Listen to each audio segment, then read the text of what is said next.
Gaza Israeli হামলায় এক সাংবাদিক সহ একই পরিবারের ১০ সদস্য নিহত। বুধবার ১৬ এপ্রিল গাজা সিটিতে বিমান হামলায় মৃত্যু হয় তাদের। ওয়াফা নিউজ এজেন্সির এক রিপোর্টে ঘটনার সত্যতা নিশ্চিত করা হয়। এ নিয়ে চলমান ইসরায়েলি তাণ্ডবে উপত্যকায় ফিলিস্তিনি সাংবাদিকদের প্রাণহানি ছাড়ালো ২৩০ জনেরও বেশি।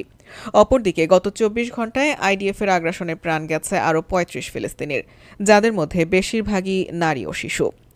বর্তমানে উপত্যকায় বাড়িঘর বলতে তেমন কিছু অবশিষ্ট নেই, তাই শরণার্থীদের তাঁবু লক্ষ্য করেই হামলা চালাচ্ছে ইহুদি বাহিনী।